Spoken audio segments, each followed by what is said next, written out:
So over to you, David, and welcome to Sweden, almost. Almost, yeah, virtually. Yeah. Welcome Thank to you. virtual Sweden. Over to you. Okay, thank you. Good evening, everyone. My name is David Lind from Loch Lomond.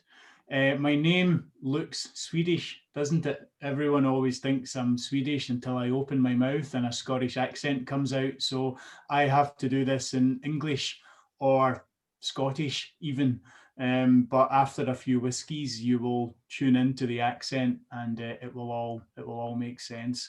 So I work for Loch Lomond currently, and I've worked in the whiskey industry for 20 years, so I'm a pretty lucky guy.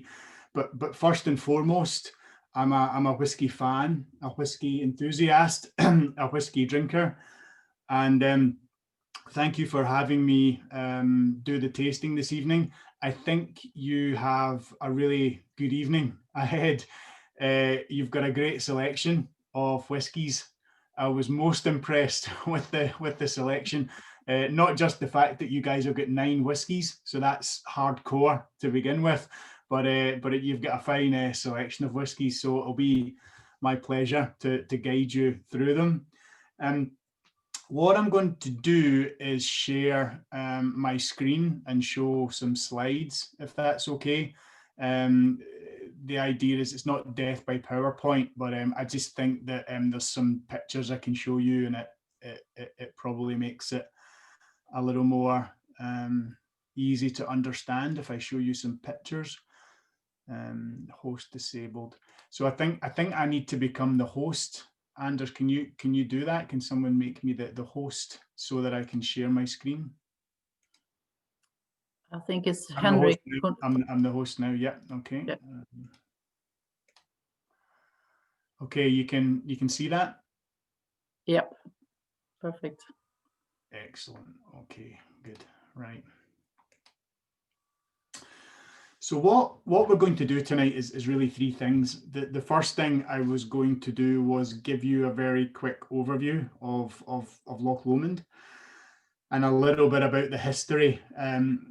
That makes sense in the context of our distillation capability. We can make many different styles of whiskey, and that's a lot to do with our history and where we came from. So I'd like to tell you a little bit about that.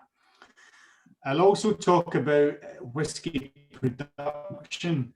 Now, I've been reliably informed that the knowledge here is like 9.5 out of 10. So I won't waste your time with going through a generic whiskey production story. My assumption here is that all of you know how whiskey is made. So what I will do is talk about what Loch Lomond do differently. And then I will then transfer that production story to the whiskies, explaining why they taste the way they do. Okay, so I'll link the taste of the whiskies to the production, and we'll talk a little bit more about distillation than we probably would normally, but I'll go into a little bit more depth on distillation. So that is our mission, should we choose to accept it. Okay. And what so 2 more things. First thing is ask any. Please ask questions as we go along. I don't know the usual format, but I'm happy to take questions as we go along. So we can do that. The other thing I've tried to do here is usually I would talk about the first 2 and then go into the whiskies. But as we're tasting 9 whiskies, I didn't want to rush all the whiskies at the end. So I've attempted, and we'll see how this goes, but I've attempted to weave the story about production into the whiskies. So what that means is you're going to have a whiskey in your hand quite early, and then we'll try and talk about the production as we go through the whiskies. And I thought that would be a bit easier, a bit more pleasant than talking for half an hour without a whiskey and then having all the whiskies rushed at the end. So let's try that, and then we'll see how it goes, and ask any questions as we go along. So You will recognise this as a map of Scotland, or at least part of Scotland, the central part. And the square box that you see here is magnified on the right-hand side, and that shows you Loch Lomond. And that is where the distillery name comes from. It's named after Loch Lomond. And in Scotland, we call a loch a lake, and it's really, you know, just the Scottish name for a lake. And Loch Lomond is the largest lake or loch in the United Kingdom by surface area. So it's 26 miles long and up to 5 miles wide. And right on the southern shore of Loch Lomond is where the distillery is based. And it's in a place called Alexandria. And if you look at the bottom of the screen, you can see the pagoda here, and that just identifies the location of the distillery. Okay, and it's classed as a highland distillery. It's just over the border between the Lowlands and the Highlands. And I am right now, I'm in Glasgow. So you can see Glasgow on the map here. So that's where I am right now, the amazing benefits of technology. So I'm based in Glasgow right now, and it takes me literally 30 minutes to drive from my home in Glasgow to the distillery. So it's classed as a highland, but it's in the southern part of the Highlands. So that's the location. You'll notice on the map as well, you'll see the loch, but you'll see there's a number of islands on Loch Lomond, and 39 in fact. And in fact, I'll tell you the joke, the story is there's 39 islands on Loch Lomond, but actually there's 17 islands and 22 islets. And the story is, well, what's the difference between an island and an islet? And apparently the definition is, if you put a sheep onto an island or a piece of land and it survives for 1 year, it's an island. If it dies, it's an islet, because it's not big enough to support the life of the sheep. So basically 22 sheep died for me to bring you that information tonight, but that's apparently the definition. And the largest islands on Loch Lomond are Inchmurrin and Inchmoan. And you will taste Inchmurrin later, which is, well, that's the first whiskey we'll taste actually. And that's where the name comes from. The Inchmurrin name comes from the Inchmurrin Island on Loch Lomond, and Inchmurrin is the largest island on Loch Lomond. And there's actually a nudist colony on there. It was Scotland's first nudist colony. Bizarrely, that's not a joke, that's true. It's strange, and it's still there. And that's, you know, but it's a beautiful island, and you can go and visit Inchmurrin by boat, and there's a hotel there in the summer and things. So, but that's where the name comes from. Okay. Right. So I think without further ado, let's go to the first whiskey of the evening, and I'll let you guys have a whiskey in your hand while I'm talking. This is Inchmurrin, 12 years old, and Inchmurrin is made at the Loch Lomond distillery, of course, but it's a particular style of whiskey that we make at Loch Lomond, and it's a very fruity, unpeated style of whiskey, and the name that we give it is Inchmurrin. So we give that style of whiskey the name Inchmurrin, and that's why we call it Inchmurrin 12, and it's made at the Loch Lomond distillery. So let me take you through the flavour of the Inchmurrin, and then I'll go back and talk a little bit more about why we even make different styles of whiskey at Loch Lomond.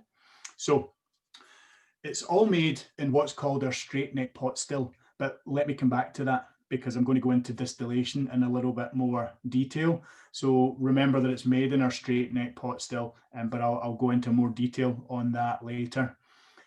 It's also a long fermentation, which creates a lot of that fruit flavour, and I'll go into that also in a little bit of detail shortly. But suffice to say, the fermentation process and the distillation process are developed to create a very, very fruity style whiskey. Peach, pear, apricot, citrus, and all of that fruit flavour is evident, and it's because of fermentation process and distillation process. And I'll go into that in a little more detail later. It is totally unpeated. It's obviously a minimum of 12 years old with the 12-year age statement on there. And all of it is matured in ex-bourbon barrels, or a combination of first fill, refill, and recharge barrels. But all of the barrels have previously held bourbon that are used. So you get a lovely sweet vanilla note from the bourbon, but it's only the ex-bourbon barrels that are used and recharge. And you'll see the tasting notes at the bottom. Fruit, Seville oranges, peach, apricot, sweet, and sometimes you get a little bit of a peppery finish on this. For me, it is fruit in a glass, and it's a very energetic, lively, aperitif style whiskey, I think.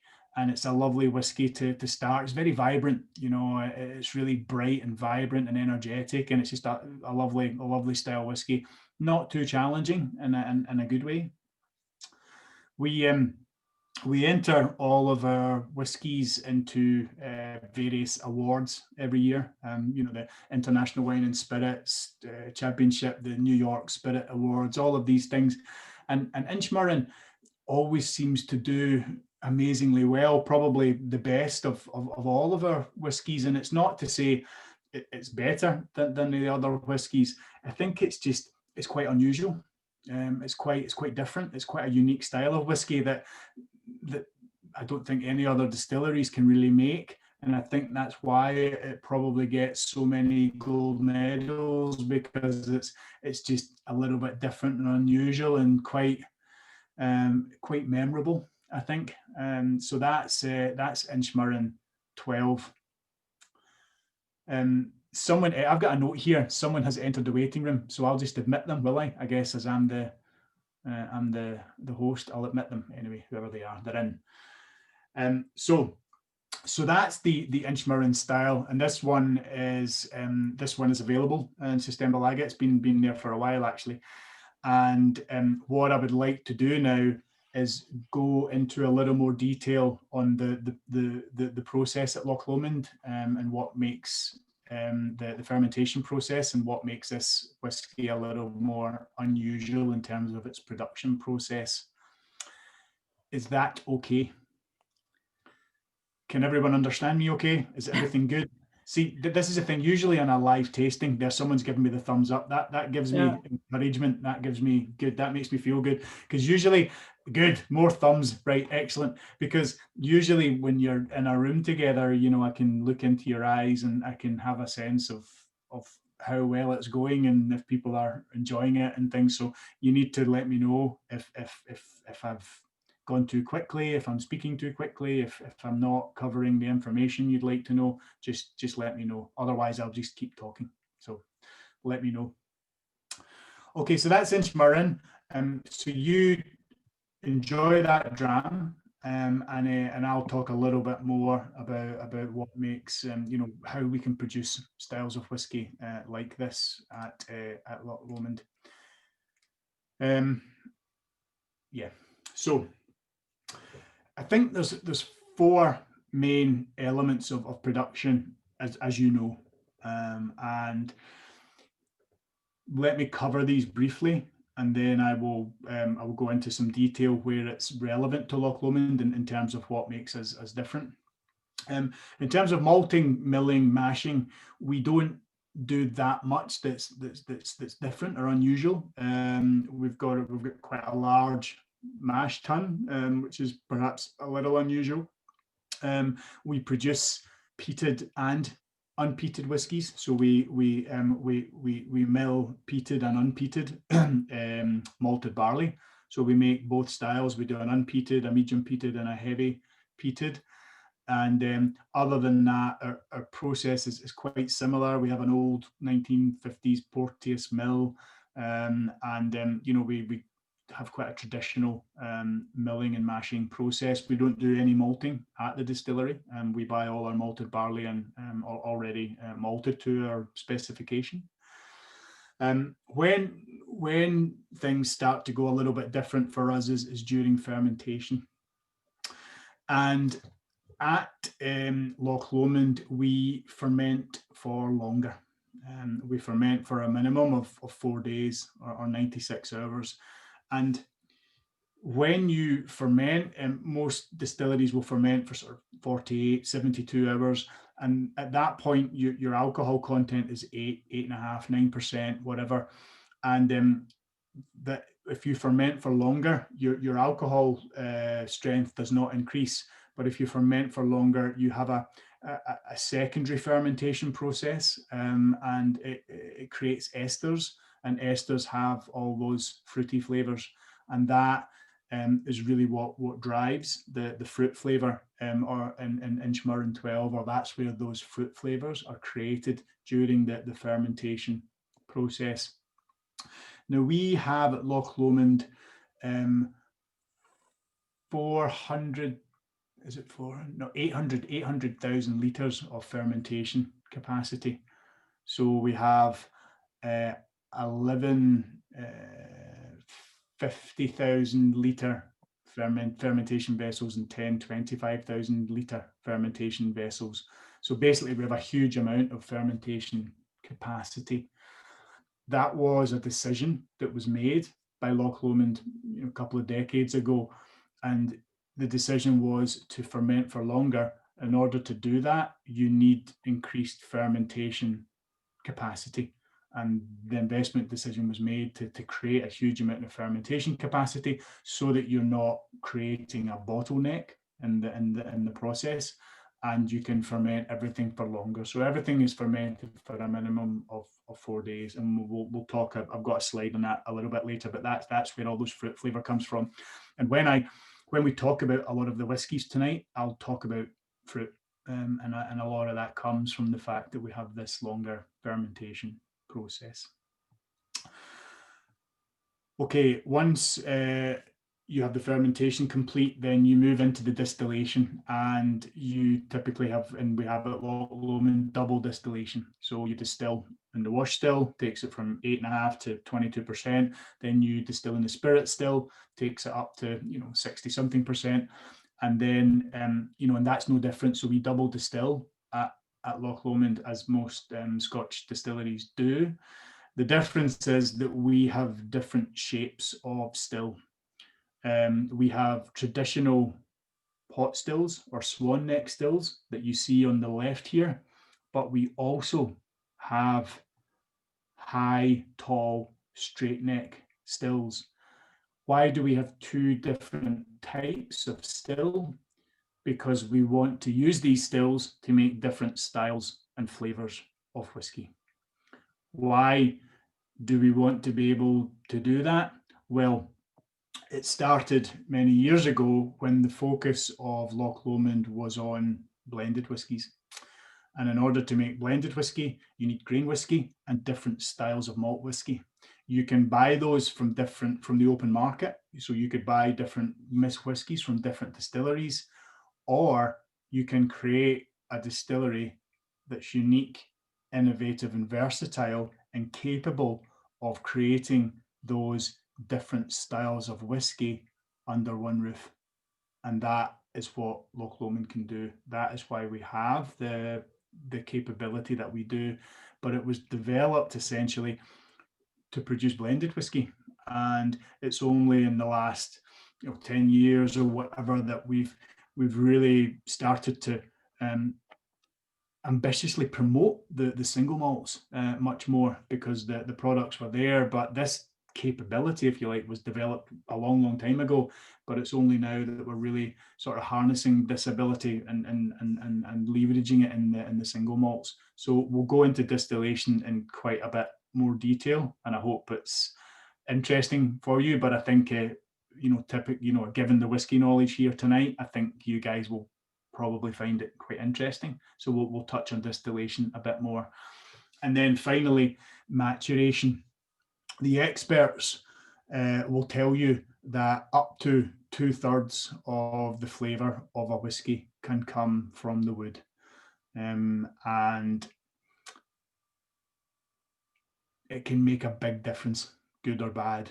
And we will experience some different maturation styles tonight. The predominant maturation style for Loch Lomond is bourbon. So a lot of the whiskies we'll taste tonight are ex-bourbon, but there's a couple of other interesting maturation styles tonight, which is a little bit unusual for Loch Lomond, and we'll talk through them at the time.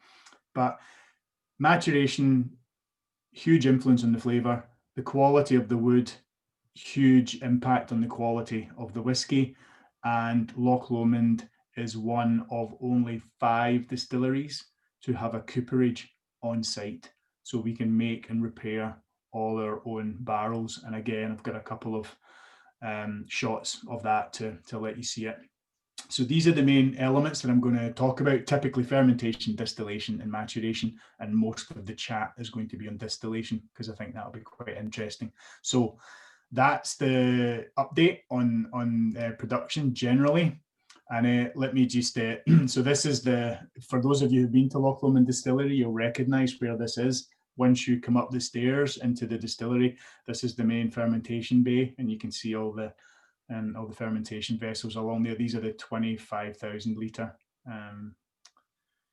fermentation barrels.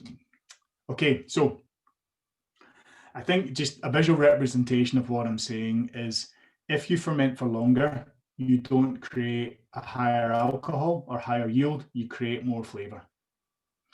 You do that because you have a process called secondary fermentation or secondary lactic acid fermentation that creates esters, and all of those fruity, creamy flavours are created at that point, this magic time between sort of 60 and 96 hours. So this is a conscious decision to create that fruity style, and it's very much the DNA, the backbone of the Loch Lomond whisky style. So I thought that was quite an interesting slide to show you. So that's the fermentation, and I think enough education. I think it's time for another whisky. So the second whisky of the evening is a limited edition, soon to be gone forever, Loch Lomond 17-year-old organic whisky. I'll be quite sad when this one goes, and this is one of my personal favourites. I think it's an amazing whisky. And what happened was this: a few years ago, there was an opportunity in Sweden to produce this whisky. So we bottled I think 4,000 bottles for Sweden. And that gave us an opportunity to bottle a number of different bottles for different places. But I think we only produced something like 6,000 bottles, 7,000 bottles in total of this. So it is quite a limited in nature. All of the malted barley used in here is organic. So it's farmed organically, no pesticides, no insecticides. And this was it was a one-off project that was done at Loch Lomond. It was 19 years ago now. The malt was produced organically. The malted barley was produced organically, and we had never produced organic whiskey before that, and we've never done it since. So this is a slice in time that isn't really going to be repeated. So it's unpeated. So we're starting with the lighter unpeated whiskies this evening. It's 17 years old, which is pretty old for a whiskey. But I think the key thing here for me is that it's all first fill bourbon. Now, you guys will again, let me tell you, some of you will know, some of you may not, but let me tell you anyway, is when you use a barrel for the first time, okay? So when the barrel comes over from America, and we source our barrels from a number of different producers, from Jim Beam to Sazerac to Heaven Hill, they're all, I think we sort of prefer the Sazerac Buffalo Trace barrels. They seem good quality, and all the staves are air dried and everything. So there's really good quality wood there. But we source from different distilleries. Now, when it arrives in Scotland, it's been used for bourbon once. I think legally, certainly at the moment, legally, I think bourbon can only use a barrel once to be called bourbon. And then it comes over to Scotland. Now, we fill it with Scotch, and at that point, it's a first fill. Now, we'll empty it, and then we'll fill it again. And at that point, it's a second fill. Then we'll empty it, fill it again. And at that point, it's a, third fill. It's imaginative stuff. So then at that point, we would stop at that point. And the reason is that by the third fill, the wood is quite tired, and it doesn't have the same energy that it once had. So it's not, it's not taking out unwanted flavors and imparting sweet flavors from the bourbon that it once did. But when you use a first fill, or you use that barrel the first time, the wood is very active, and it takes out a lot of flavor, and it adds a lot of flavor. And what you've got to be careful of is, if you're using a first fill barrel, if the whiskey's in a first fill barrel for too long, what can happen is the wood can begin to dominate, and you can lose all of the distillery character and all of that flavor creation that happened during fermentation, distillation, and all you can taste is just the flavor from the barrel. And that's a shame, because really what you're looking for is ideally is a matured whiskey, but you get a lovely flavor from the wood, but you also get some retain some flavor or character from the distillery itself, and really it's about that balance between the two. And to have a whiskey like this that's 17 years in first fill bourbon, it's quite a long time, but I don't think it's too long at all. I think it's absolutely amazing. And I think what happens is that lovely fruity flavor that's created during the fermentation, with that extra time in the first fill bourbon, you get all of that fruit. Rather than pear, peach, apricot, it becomes much more like tropical fruit. So you get sort of mango, kiwi, pineapple. And someone described it to me once at the Stockholm Beer and Whiskey Festival. We were tasting it, and it was a guy, I was talking to him, and his eyes lit up, and he went, "Oh, that's like amazing." He says, "It's almost chewy." And I was like, yeah, I know what you mean, because it's so rich and powerful, but it's just amazing. And everything is so, all the volume dials are up to 10, everything, and it really is amazing. But you get all of those flavors, but everything is turned up. And then we added water. And again, if anybody wants to add water, it's a very, go ahead and try it with both. And whiskey's personal, and we all like our whiskies in different ways. What we found that day, both of us, was that when we added water to this, because it's 54.9%, it's quite a lot of alcohol, and typically a whiskey of that strength, I would typically add water, but we added water. And what we found was that it didn't really offer anything new. It didn't really open up the flavors and bring anything to the fore that had been undiscovered. It wasn't introducing new flavors and really didn't send us on any sort of path of discovery.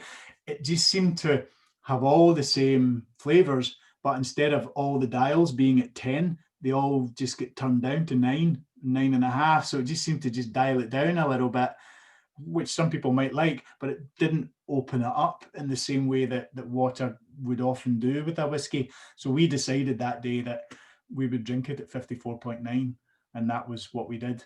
And this, I think, is just a wonderful whiskey, and it's so rich and chewy and sweet and fruity and zesty and just full of flavor. And I just think it's really my type of whiskey. Very, very good. And if I can just tell you one last story about this, which I always tell, and I think it's quite funny, is you'll have heard of Jim Murray's Whiskey Bible. And we enter all of our products into Jim Murray's Whiskey Bible every year. and he scores them all, and he writes a comment about them. And the year that we entered organic, 17-year-old organic, it got the highest score of all of our products. So out of every whiskey that we entered that year, this got the highest score. I think it was 96.5, 96.5 or something, I think, but it was about that. It was a very high score. And then, but his comment was fantastic. And he wrote, Loch Lomond organic, ? Don't you mean orgasmic? And I thought that was absolutely brilliant, and that's always it's always remained in my head. So this is Loch Lomond's 17-year-old orgasmic. So I hope that you I hope that you like it, and you like it as much as Jim Murray and I. So that's that. So this is it. So I'll let you enjoy that whiskey, and I will move on if there's no objections. Yeah, will I keep going? Yeah. Yeah. Okay. So I see another thumbs up. That's good. That encouragement is good. Please keep giving me them. That's positive. About fermentation, and I think we've covered that to a degree. Can you see me okay? Yeah. Something came up with my internet there. Yeah. So we've spoken about fermentation. What we're going to do now is speak a little bit about distillation. And this is where I'm going to get a little bit technical on distillation. And I think you'll find it interesting. It's quite unique, and it plays into the different whiskies that we're tasting. So let's talk about that. At Loch Lomond, we have different types of still that I've mentioned to you.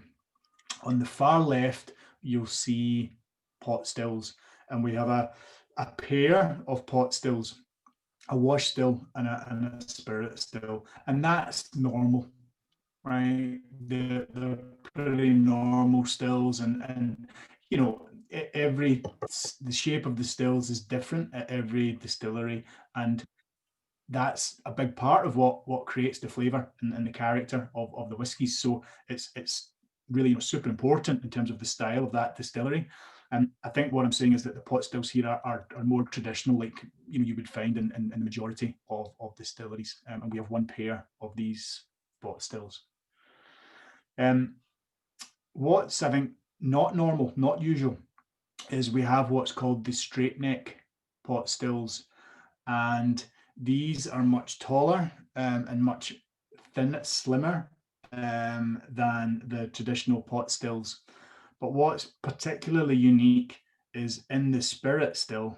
So remember, this is double distillation again, so that's not unusual.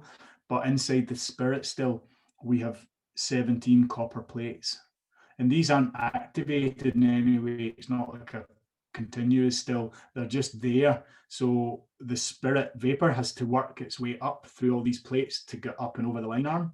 And what that means is just it goes up, condenses, falls back down, goes up, condenses, falls. So there's a huge amount of reflux and copper contact, and it's very difficult in reality for the spirit to get up and over the still. So the distillation time is longer, and it has a purification effect on the spirit as well. So what that means is that it creates a much lighter style of whiskey. And if I can give you two examples just to help visualize it, is you've maybe heard of a whiskey called Macallan, and they've got shorter, squatter stills that creates a heavier spirit, and that would be more like the style of spirit that we would create in the traditional pot stills. Then you've heard of a whiskey called Glenmorangie, and they're famous for the height of their stills, and it creates a much lighter, more delicate floral style whiskey. One's not better than the other, they're just different. And the key message here is that at Loch Lomond we can create both styles of whiskey using these two different stills. There's other things we can do, and I'll talk about that a bit later, but the key message is that we have two different styles of still, and we can make different different whiskies, different flavours of whiskies as a result. We have one pair of the pot stills, as I've said, and we have 3 pairs of the straight neck pot stills. Okay. Then next on the right, you'll see a continuous coffee still. And what's interesting about this is that we use 100% malted barley in here. So typically grain distillation, which you'll see on the far left, the far right, grain distillation is typically done using wheat, or 90%. We use 90% wheat and 10% malted barley for the enzyme. But for this coffee still, we make a unique style of whiskey using malted barley. And we won't talk about that tonight, but it just gives you an idea of the flexibility and the ingenuity that we have from a distillation point of view at Loch Lomond. Most of our conversation tonight will be on the 2 stills on the left, because all of our whiskies are made, they're all single malts, and they're all made in pot still, the swan neck pot still, the straight neck still, or a combination of the 2.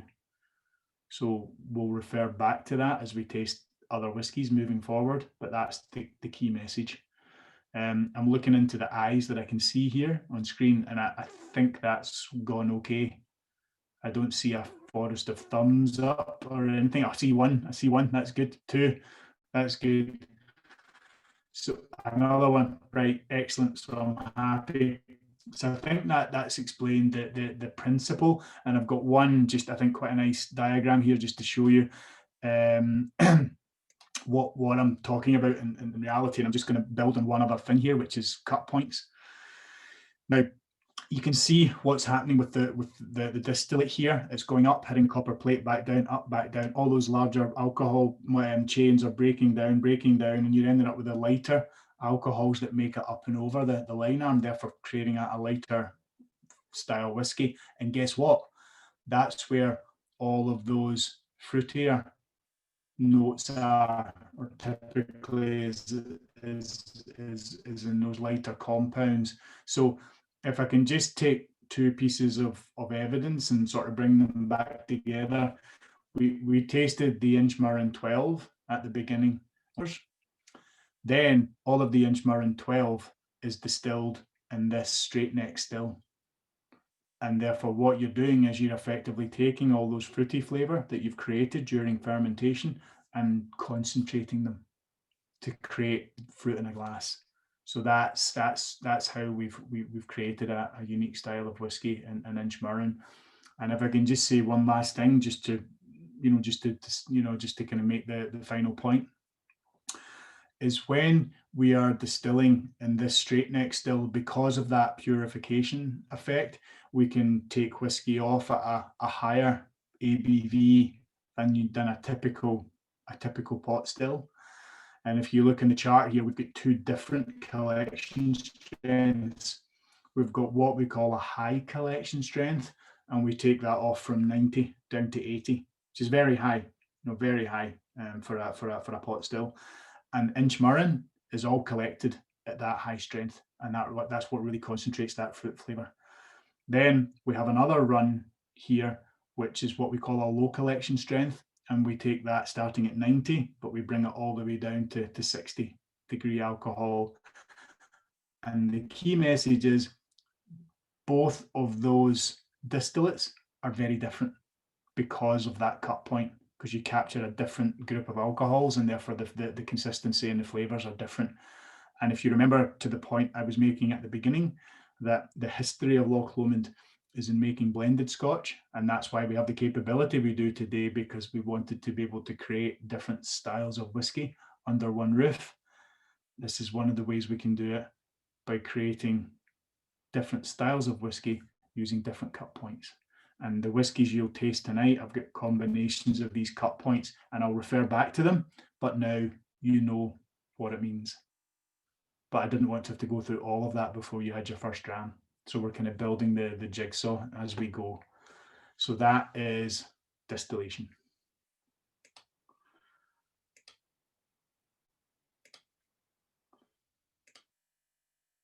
And you'll see how much easier it is go over the pot still. And this is like on average a 70% collection strength. Quite different. You know, like if you take a high cut with the straight neck, it's between 90 and 80, so an average of 85, and here it's about an average of 70%, so quite different. Okay, so time for the next whiskey, you'll be pleased to know, and this is a single cask. So it's a single cask. It's bottled exclusively for Sweden. It is 10 years old. So it was distilled in December 2010 and bottled in January 2020. You can see the cask number here. I've never been able to work out our cask number system. It just means nothing to me. How you get one cask, right? This cask here is 18/422-12, and the cask we taste later is cask 202. So I mean, how can you have two casks with such different numbers? So I've never quite fathomed the numbering system, but this is cask number 18/422-12. It was 310 bottles in total when the full cask was dumped and bottled. You'll know what I'm talking about now when I say that this whiskey was distilled in the straight neck stills at a high collection strength. So in other words, think of it as the Inchmurrin style, that very lighter, fruitier style. It's unpeated. It was originally matured in refill American oak hogsheads, and then it's been further matured for 11 months in second fill Sauterne hogshead. So this is what's, I think, great about single casks. Is I mentioned most of the Loch Lomond range is bourbon only. So to have some Sauterne in here, I think, is lovely, and it gives it a really nice note. It's bottled at cask strength, 55.8, non-chill filter, natural colour, of course. And I think for me, you get a lovely sweet note from it, but you get that lovely kind of wine note from the Sauterne, and I think it's just lots of ice cream, creme brulee, lots of toffee, all these kind of things. I think it's a really nice dram, and I think what's good about single casks as well is you can sort of push boundaries a little bit and do things that are a little bit different. And so I think I'd be quite interested to hear what you guys think of this single cask. I think it's probably, is it gone now, Cecilia? I think this one's maybe sold out, has it? Hang on, I must unmute myself here. Yes, it's actually finished, and yes. So I hope you don't like it too much, because that's another thing about single casks, that they're unrepeatable. Unfortunately, every cask is different.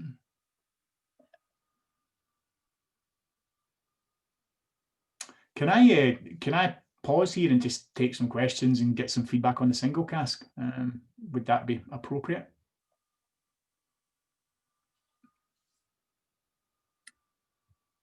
I think Henrik needs to unmute.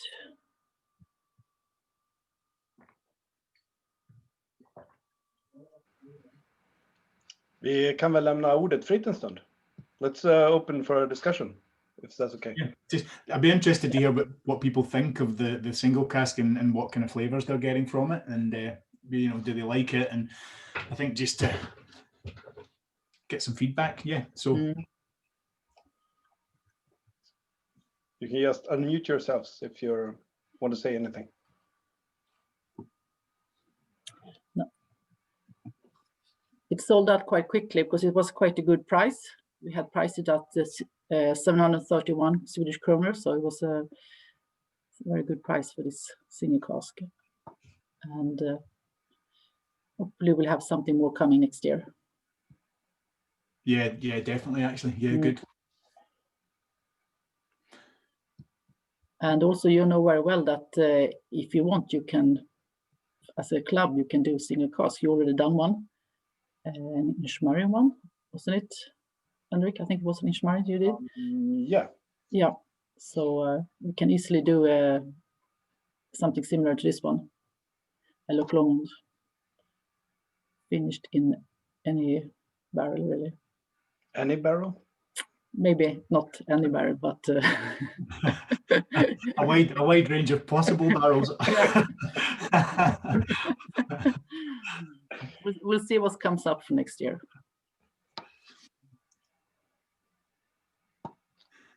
So Well, it doesn't seem like there is any questions right now. yeah, listen, I'm happy to keep going. I think I just wanted to make sure that everyone was comfortable and they were happy for me to continue. So I'll keep going,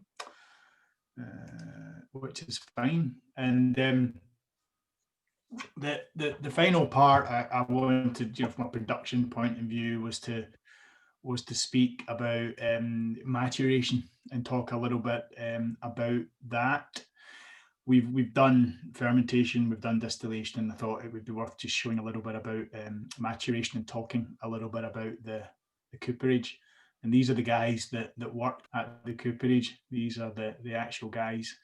And I'll introduce you to the one on the right. His name is Andy Essler, and they call him the natural. And if you see Andy at work, I mean, he's sublime, poetry in motion. And if you've ever, I guess some of you have probably tried to roll a barrel and move it, and it's awkward, it's big, it's heavy. And Andy's been a cooper for 40 years, and he still plays golf twice a week, and he's got a single-digit handicap at golf. And the guy Tom on his left, on our left, and his right, he's been in the game a long time, but his shoulders have gone, his elbows have gone, his knees are gone. I mean, the guy sits down and has to get help back up again, and it's a really physical job.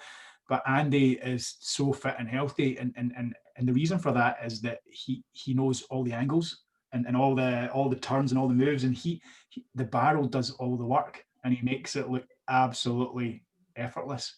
And that's why these guys, they call him the natural, because it just flows like water, and the guy is just incredible. And that's why he's been a cooper for so long, which is in theory quite a physical job and very hard on your bones and your joints.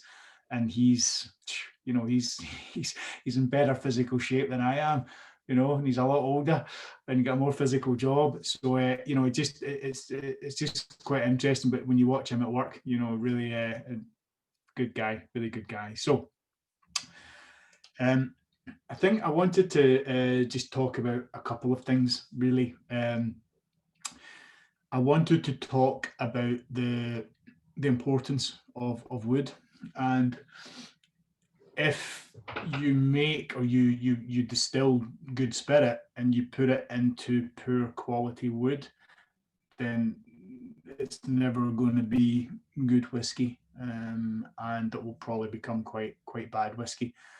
So the quality and the consistency of the barrels is important, and one of the ways to save money is to use poor quality wood.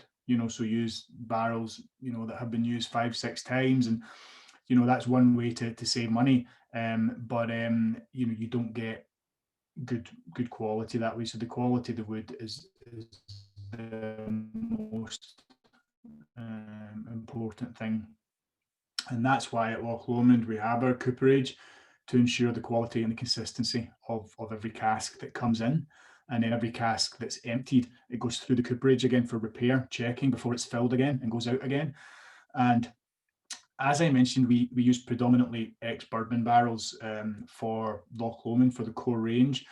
The reason being that we go to a lot of trouble and effort to create the flavors we want during fermentation and distillation. So we tend to not use wood that could potentially dominate those flavors. So we tend to use bourbon first fill and refill for the core brands.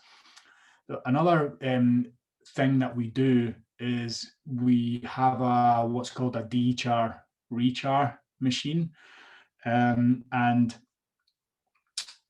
in a barrel's lifetime, if it's used 2 or 3 times for Scotch, as I said earlier, the wood's tired, it's damp, it doesn't impart a lot of flavour or extract the other flavours that you want taken from the new make.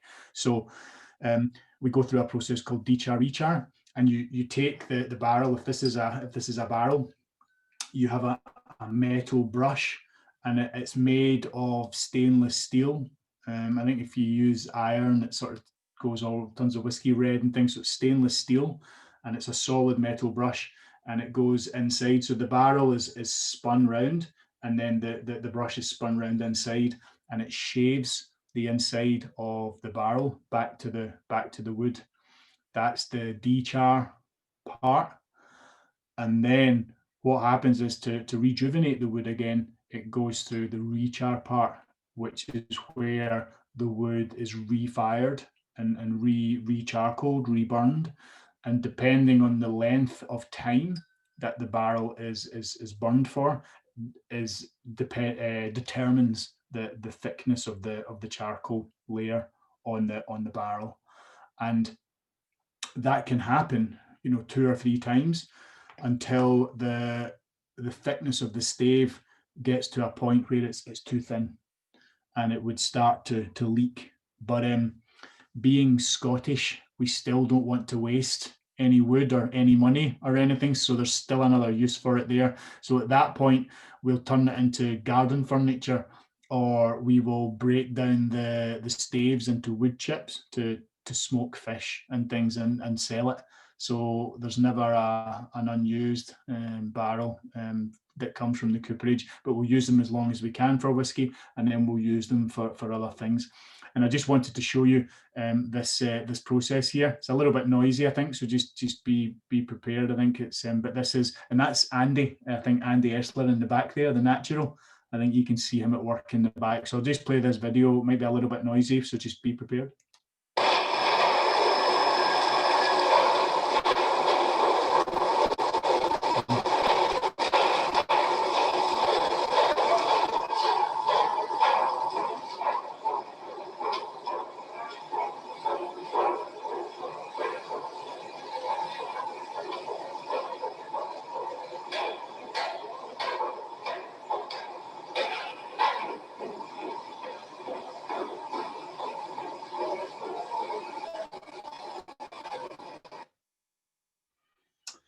And I mean, I'm sure some of you guys have been at the I know some of you have been at the distillery, and the joke that we always have is Derek Smith, the distillery manager at Loch Lomond.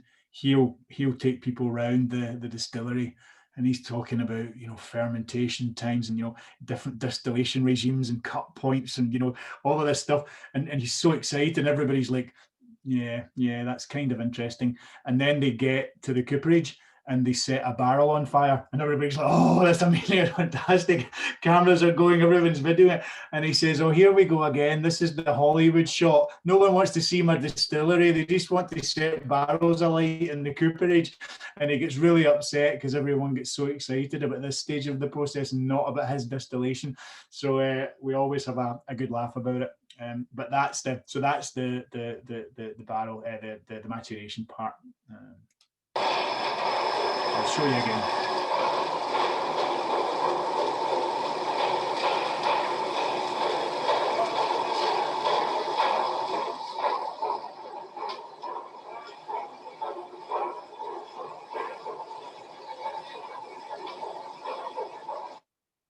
Okay. Right, so stepping up a gear, we're now looking at the Loch Lomond 30 years old. Amazing. So let me give you a little bit of background before we jump in. In fact, just jump in there, go and drink it, and then I'll talk while you're doing it.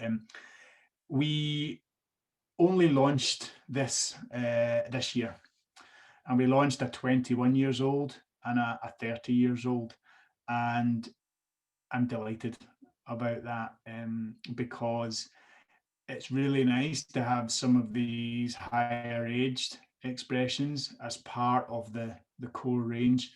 A couple of years ago we had a 50 years old, but it's it's very hard to reach and there's very limited production, but to have something like a 30-year-old that's available now is very good.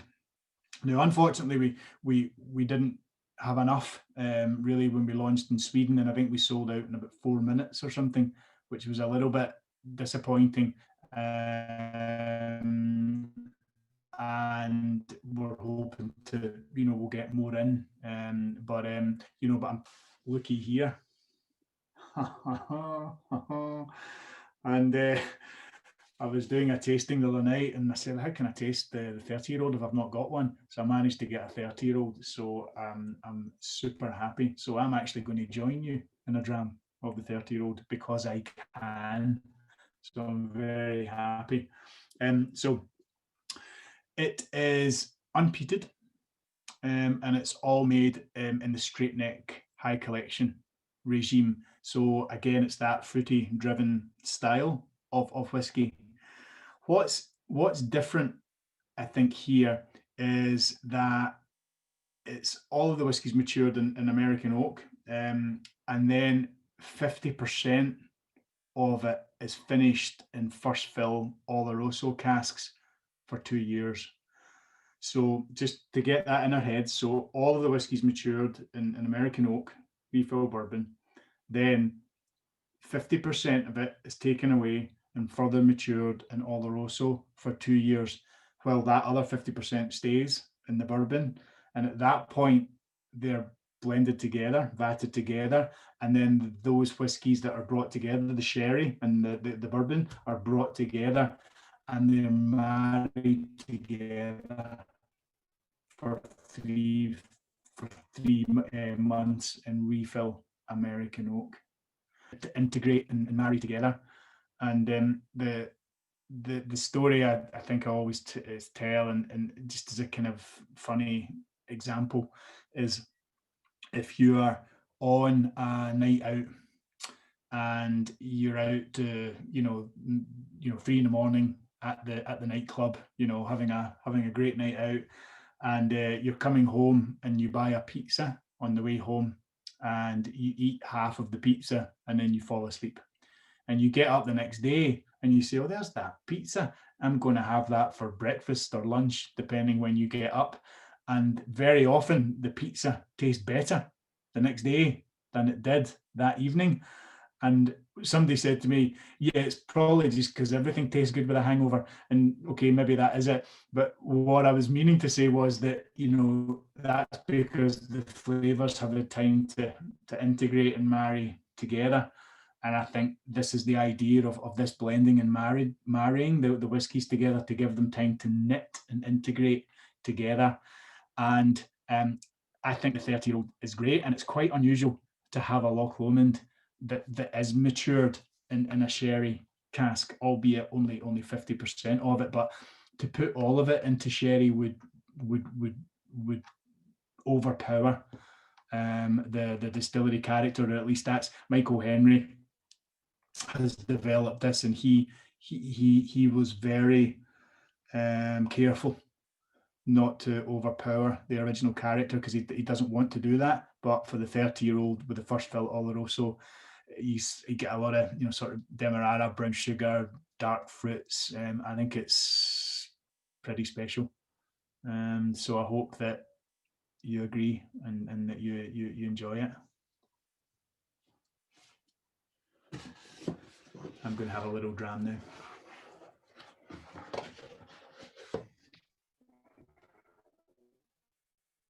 And I think even this is it, and it's 47% ABV. But I think even the packaging, is outstanding with the sort of embossed effect here on the glass. And then if you look even at the bottle, you've got you've got the Loch Lomond Distillery, written around the closure, and a sort of kind of gold ring with the deboss Loch Lomond Distillery around there. So I think it really is a wonderful package and a wonderful product, and I think I'm very proud that we've got this in the core range now, and I'm extremely pleased to have a bottle with me in my house. So on that note, I'm going to have a little dram because it's Friday, and why not? You guys are all having one, so am I.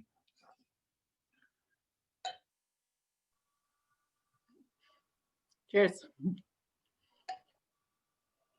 Cheers. So cheers everyone.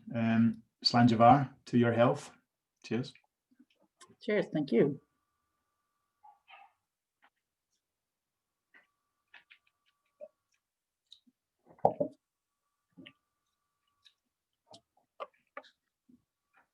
Very nice. You guys are going to have a difficult job because I couldn't speak Swedish at the beginning, but I knew that you've got a poll coming up and you have to pick your top 3. So it's going to be a tough job, but I'm fascinated to know how it all ends up. But yeah, it's tough. Very nice, very nice. So why don't I pause here for a second and just to check and see if there's any questions or any points of further clarification, and then if not, I'll push on and go through the rest of the products, because I think after this point I'm just going to go through the remaining products and just tell a couple of funny stories along the way. But I've covered most of the content that I was going to, so if there's any questions or whatever, I can take them at this point.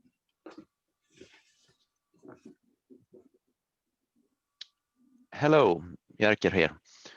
I got a question regarding the single cask. Yes. How come, why do we choose to bottle it before it's 10 years and it's only a month left? Is it some kind of tax rules or? I thought it was bottled a month after it was 10. I thought it was, they can check that, maybe just check the label. I thought it was distilled in the December 2010 and then bottled in January 2020. I thought, maybe I've got that mixed up though, so we should double check. There's no reason for it. Oh, it was my fault. Yeah, it's distilled December 2010, bottled January 2020. My bad. But there's no, but I think, I mean, it's fair because we could have done that. There's no tax dodge reason or anything for it, but I think it probably does, to people looking at it, it probably does make sense to wait the extra month and make it the 10-year-old. But in most of our single casks, we put the distillation date and the bottling date as opposed to an age statement. So yeah, but there would be no advantage to making it under 10. There's no tax dodge.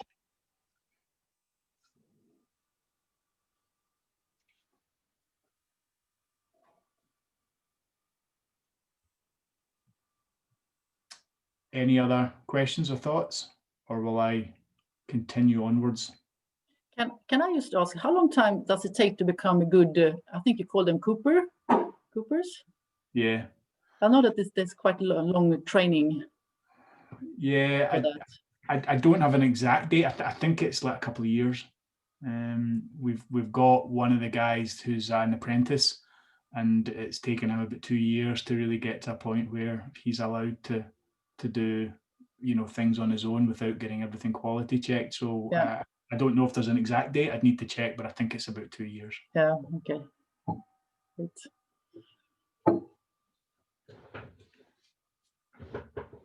And we got into trouble once because we had some visitors coming to the cooperage, and they were there and cameras and everything, and but it just so happened that the apprentice was there working on the barrel, and he got very nervous because everyone was there watching him, and he hit his thumb with the hammer and because we were there, and they had to write a report because it was an accident, so we had to put in a formal report, and we were blamed for putting him under pressure unwittingly, unknowingly, so I felt quite bad about that.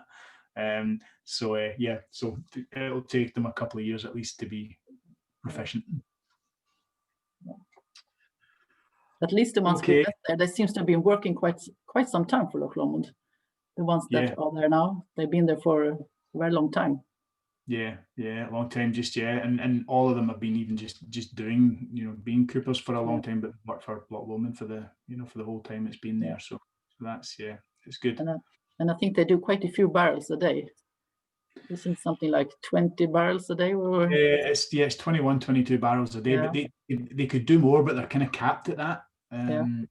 So that's kind of what they're tasked with doing every day. So they tend to do some other, cleaning and, tidying and things. So they do the 21, 22 a day, which is still quite a lot. Imagine you and I trying to do 21 barrels a day would be, but the guy, they make it look easy. But yeah. Great. Okay, that's gave me a chance to enjoy some 30-year-olds, so thank you. I will continue. Okay, so we're moving on now with the 15 years old, and I think there's quite a bit to this in terms of what the components are to put it together. So it's a combination of peated and unpeated whiskies, and the unpeated whiskies are a combination of the straight neck pot still high collection and the swan neck pot still. So if you think back to what I was saying, because it's got a higher proportion of the swan neck distillation, that's the heavier, oilier, fuller bodied whiskies. So again, you're getting a little more muscle, a little more power in this, in terms of the the viscosity and sort of strength of the liquid. It also includes some peated, some heavily peated whiskey in the straight neck pot stills, and it's quite a small percentage, but it starts to bring you closer to the sort of classic Highland style. So you've got that fruit driven character, you've got the lovely sweetness from the bourbon that we've been speaking about, but for the first time we're starting to get a little bit of smoke and peat in there, because a percentage of the whiskey here is heavily peated. It's not very heavily peated, we'll get there towards the end of the tasting, but this is more subtle, and only a small percentage of the whiskies here are peated, but it's enough to give you a lovely smoky aftertaste, a lovely smoky finish, a light peated smoky finish. All of the barrels are American oak ex-bourbon, but combination of refill, first fill, and rechar casks. Again, just balancing out to get the right flavor profile every time.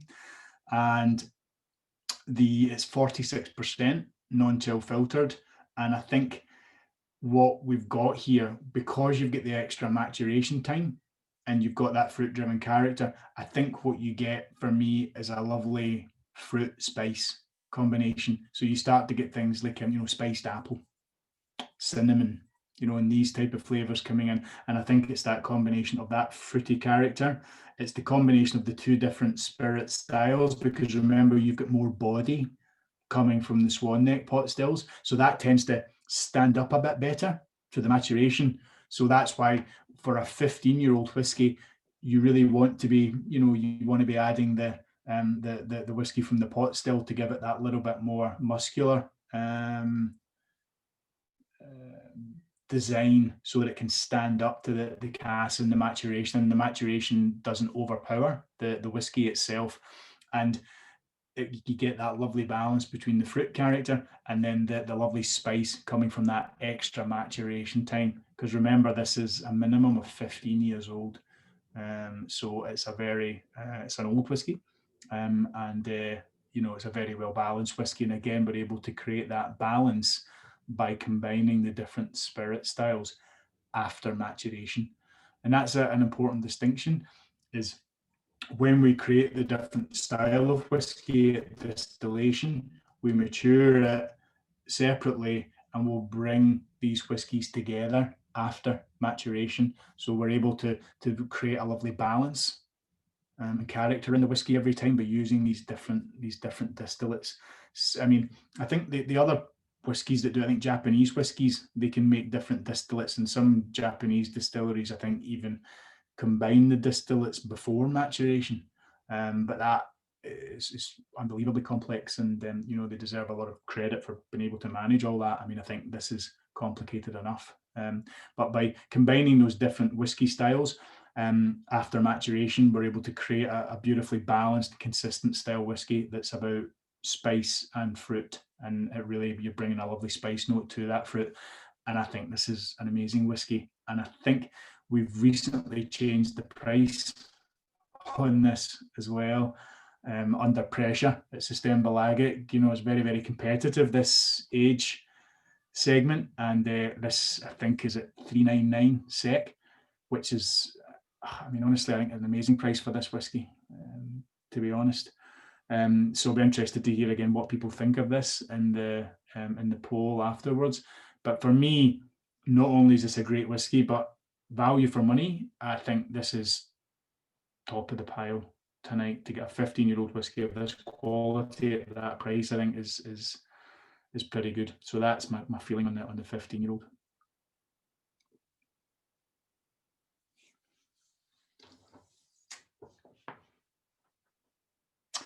And as we start to move through now, we're going to be getting a little bit smokier, a little bit peatier.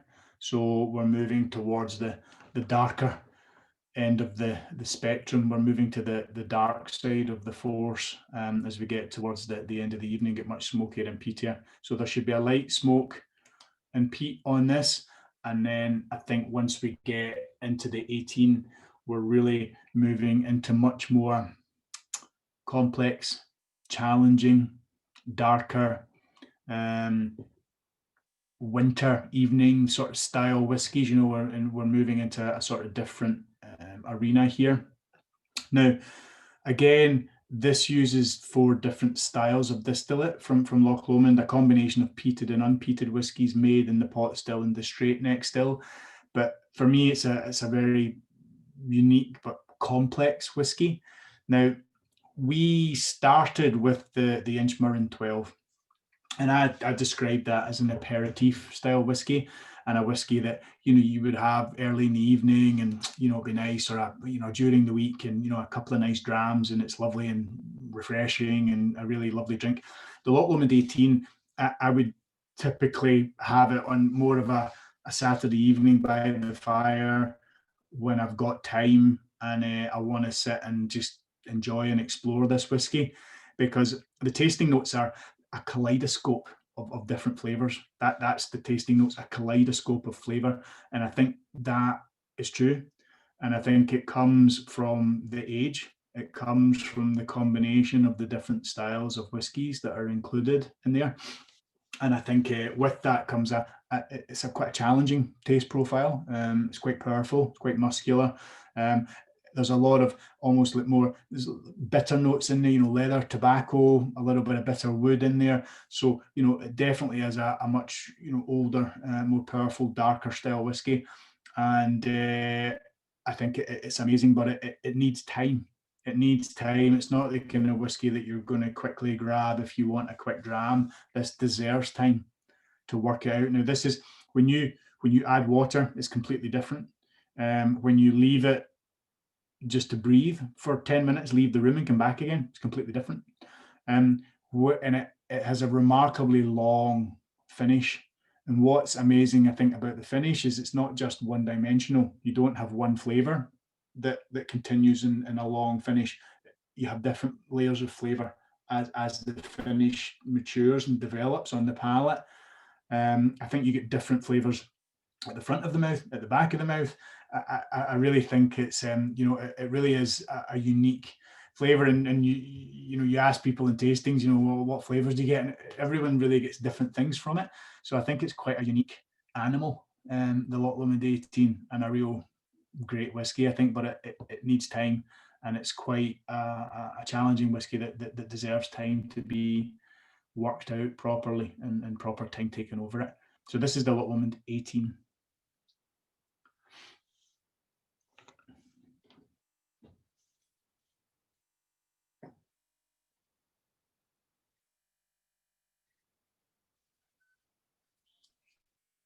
I'll just let you savor that for a moment before I move on.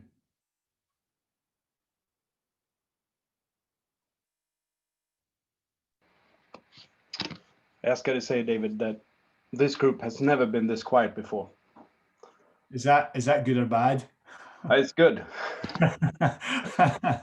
Good. So the whiskies are captivating them. That's Yeah, exactly. that's encouraging. That's good. Good. Absolute dead silence. I mean, one thing, you know, if you take a step back and think about what we're doing here, is it's quite amazing that we're tasting all of these whiskies and they're all from one distillery. Mm. That in itself is quite amazing. And even if you think about it even more than that, is there's a couple of differences in terms of maturation, but there's a, you know, the majority is bourbon. So the different flavors that are created in these different styles of whiskey is, I think, quite remarkable for one distillery, which and I think that's quite an interesting thought. Henrik, I think we have to learn more about doing this type of online tasting. So I think it will come. It is the first time now. Oh no.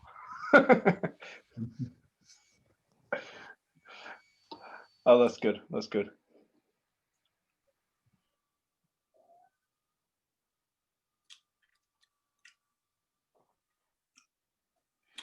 And I think, And David, excuse me, my name is Michael. I just want to tell you, I'm still alive. I have to say, I'm really enjoying my time sitting here. I think you have a great presentation so far, and I absolutely love listening to your lovely Scottish accent. thank you. And you can understand it, okay? Yeah, The more whiskey you have, right, the easier it is. No, but actually, I really mean it.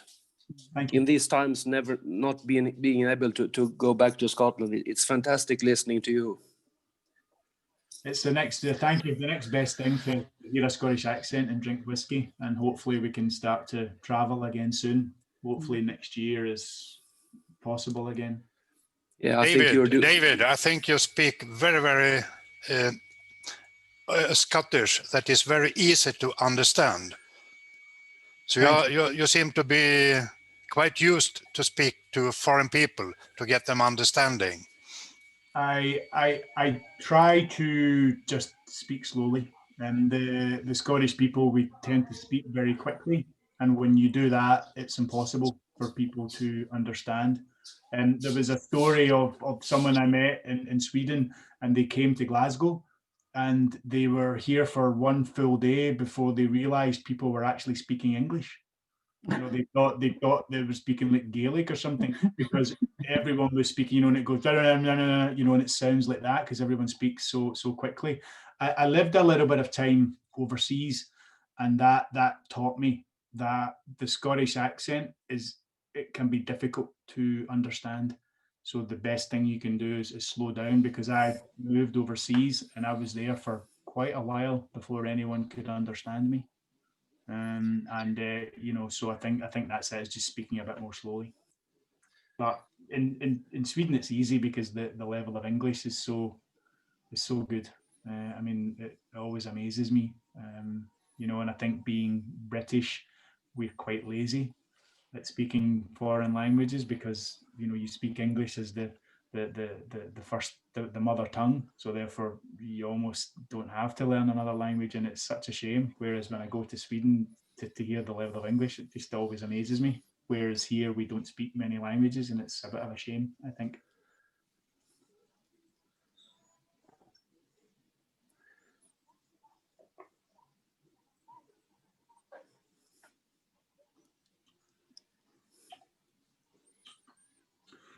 Okay, so that's us done 6 whiskies. I think we've got 3 to go. Is that right? So we're moving on to the bigger peatier whiskies now. And if we're moving through the whiskies too fast, you know, you can always leave some and come back to it. And sometimes I think that's quite a good thing, because you can taste, you know, for example, if you had some Inchmurrin 12 left in your glass and you went back and tasted it now, it would be funny how it tastes versus the other ones, and you can compare and contrast on given the journey that we've been on. So the next one, and if you need to apologize for the really amateur photographs here, I didn't have time to get a proper image, so that is literally a photograph taken today by me, like with my phone. That's my hand and watch strap in there, you know, sort of trying to take a picture of this bottle. So I apologize in advance. It doesn't look very professional, but you get the picture. Now this is a new product. It is coming to Sweden on the 1st of December. It will launch. You are among the first people to taste it, because it hasn't actually gone on sale yet. I think Cecilia, I think you kindly sent a couple of bottles, did you? Which is great. So this is a completely new product for Sweden, and we were invited to put samples in for a tender opportunity, and we're delighted that we were successful with the Loch Lomond heavily peated. So this is our offering in the heavily peated space, and I hope that you like it. All of the peated whiskey in here is 50 ppm, 50. So it's Islay, same level as an Islay. So our bags, what, 50, 49, 50, Kilhoman's 51 or whatever. So they're all round about that. And this is at that sort of level. So this is 50 ppm, the malted barley used here. It's a combination of the straight neck stills, but if you look, it's low collection strength.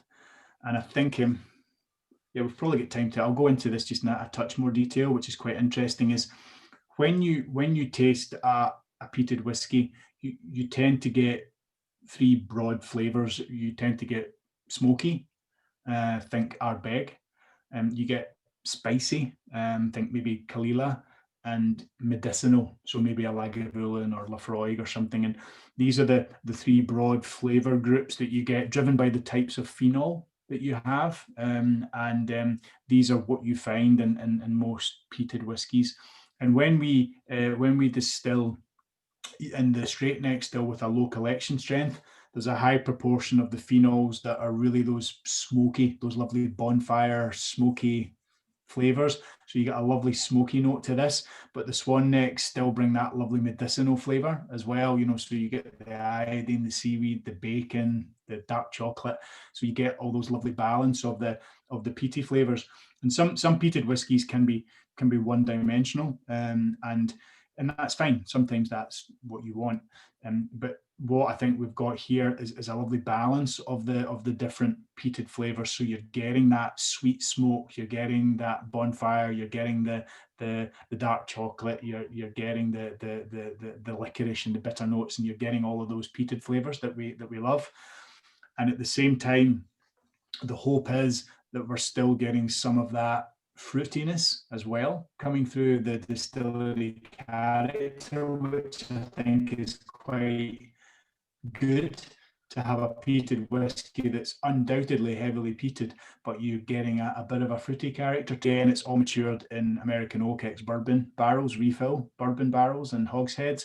So you're getting a lovely, that sweet vanilla note as well. And I'm pleased that I'll be able to have a dram of this with you as well.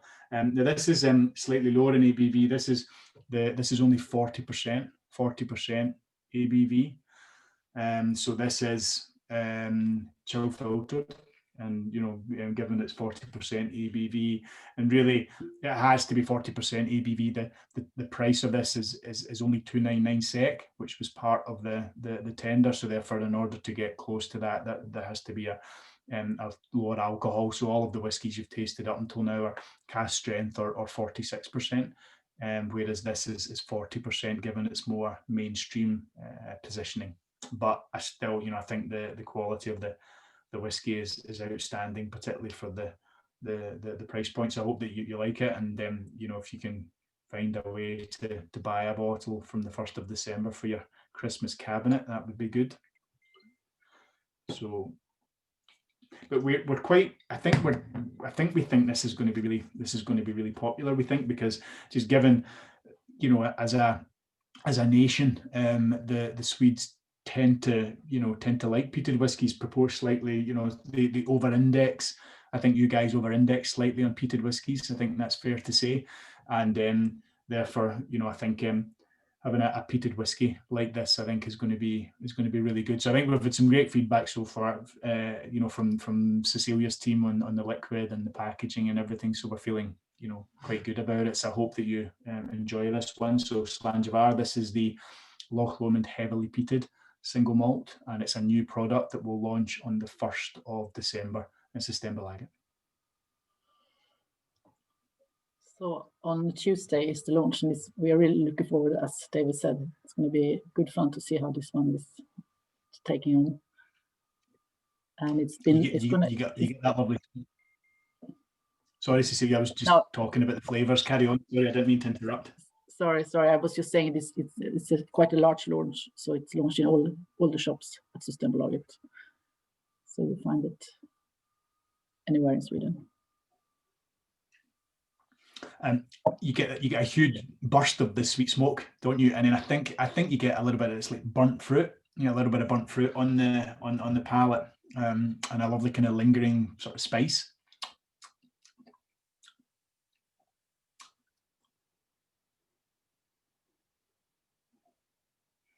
Again, I'm taking this silence as a good thing, so I'm happy with that. That's good. I'm seeing a few smiles and thumbs up, so that's encouraging.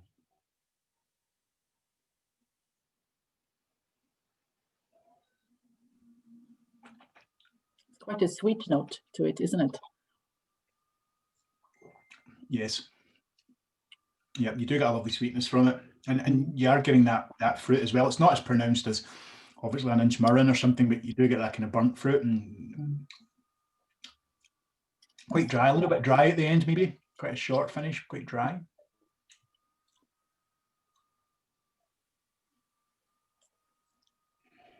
And this is a mix of age as well. I mean, some of the whiskey in here is 10 years old, but most of the whiskies are younger than that, and it's what we'd call a no age statement whiskey, but there's a mix of ages in there. There's some younger whiskies, and there's, as I say, there's a percentage of it that's 10 years old, and I think you get quite a nice balance of flavour. And one of the points I was talking about, I think the other night, was when you mature peated whiskey, if you have a heavily peated whiskey, typically the longer it matures for, the peat level diminishes.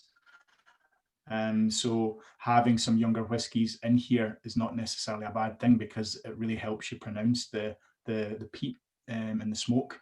By having younger whiskies, then you're able to kind of really drive that smoky character in there, which I think is nice, but it's balanced with the heavier age whiskies that give it that maturity and that the finish and the body and the balance, which I think is quite important. From where do you take your malts when it's the peated version? We buy it. We buy in from Simpsons. Typically, we sort of buy in from them, and the peat itself tends to be Highland peat or from the northeast, sort of near Peterhead, St. Fergus. Tends to be that area. So we use that Highland peat, which is, as you know, it produces a different flavour from the Isla peat. So we use Highland peat, which tends to be a little bit, sweeter and less salty, and given the nature of the vegetation there. So we buy it from the northeast, and the peat is from the northeast St. Fergus. Thank you. Welcome. Because I think, it's a good point actually, because it is really smoky and heavily peated, but it's not an Isla. And I think that is driven by the style of peat, I think, predominantly. So it's a good point.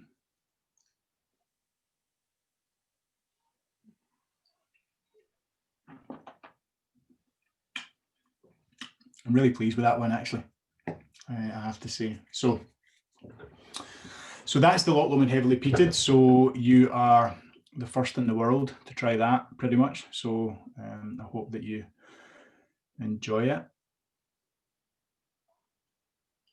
And I was saying to Cecilia, my father-in-law likes peated whiskies, and I told him I had this over, and I told him that you couldn't get it anywhere. I was the only one with a bottle, because it's all, you know, it's really coming over to Sweden and it's not even launched yet. And he's very excited, I think, not just to drink the peated whiskey, but to be able to say to his friends that he drank a bottle of whiskey that no one else can get. So I think he was quite excited about that. So him and I will be having a dram or two of this over the Christmas holidays. So enjoy.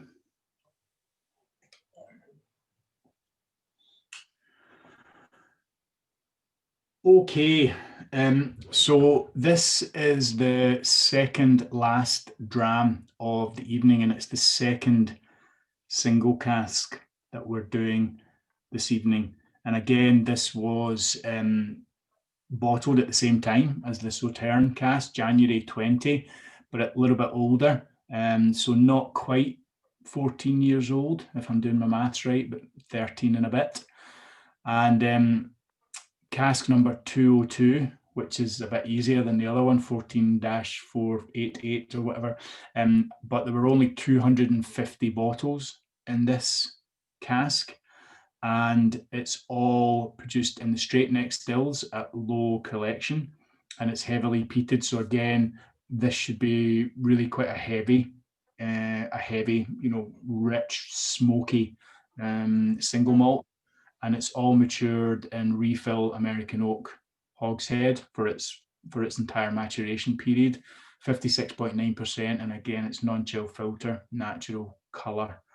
And this was the single cask that was selected by Systembolaget to launch this year. And I think it's gone as well, Cecilia, but there might be a few bottles around. There are actually a few bottles left. Good. In a few shops. So well, that's good. It's good. At least we're tasting some things that are still available, which is good. So that's cool. So it's about 900 kroner. Okay. Yeah. And again, with it being heavily peated, it will be about 50 ppm, 50 ppm.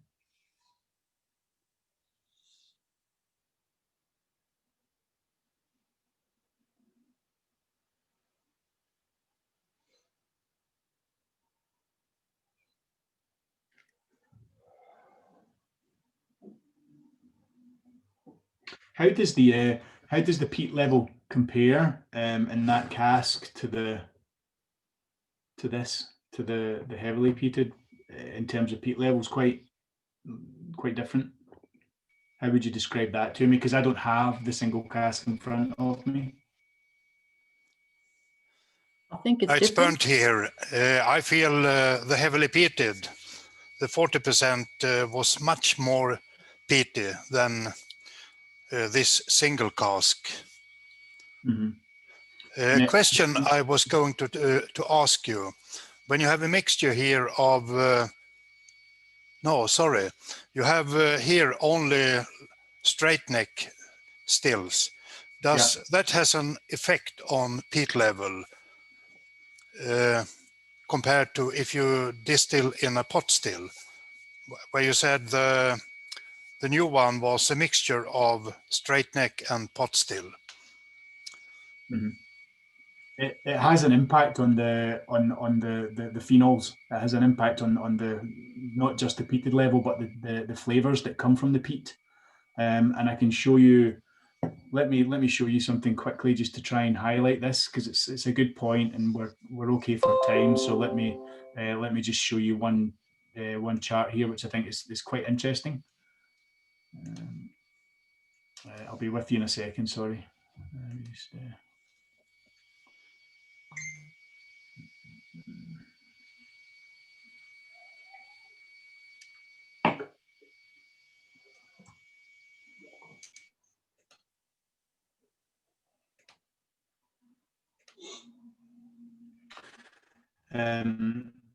So I think this is quite interesting. And I don't want to, you know, I'm not a chemist, so you know I can talk to this, but I don't know too much more than what's presented here, just to, you know, to manage expectations. If there's a chemist amongst us, then we might be able to help, but I'm not. But what we're able to do is when we distill heavily peated malted barley using each of these 3 techniques. So we either distill in the swan neck still, the traditional pot still, or we distill in the straight neck at a high strength, or the straight neck at a low strength. You get different proportions of the phenols coming through because of that distillation technique. And if you take the swan neck still, then you get a much higher proportion of the medicinal flavors. And this is the first set of bars here that you see, and this is number 3. That's very high. And the medicinal is the iodine, the seaweed, and these medicinal flavors really come through much more on the pot still. If you then take the straight neck, and you do a high collection, you get much more of the spicy phenols. And then if you do the straight neck at a low strength, you get much more of the smoky phenols. And it's those 3 groups of phenols that tend to always be present in different proportions in peated whiskies. And by doing these different types of distillation, we get different flavors from each of the types of distillation. And with this one, with the heavily peated, we use a couple of different styles, so we're able to introduce more of the flavors. Whereas the single cask was the straight neck still with the low collection, so we were really concentrating the smoky phenols, and there should be less medicinal and spice there. I think the other thing I would add is, based on what you were saying, that you detected less smoke and less peat in the single cask, and I wonder if that's because it's matured for much longer, and it's 13-14 years old, the single cask. So a lot of that peat will have been reduced or certainly covered over by the flavor from the wood, from the barrel. So I hope does that answer your question to some degree? Yes. Probably too much, but I thought it was it's quite an interesting thought, isn't it? It's about the balance of these phenols, and it's quite an interesting. Yeah, very interesting. I find it. Yes, haven't seen this before. And this was an independent analysis that was done by Tatlock and Thompson on our spirit when it was 12 years old. So they analysed the ppm levels and the different styles of phenols on the finished product, and you can see there's such a difference between the different styles of distillate, and that gives you a real ability to create different whiskey styles when you have this capability to work with. So I'll leave this and go back to the presentation. Give me 1 second.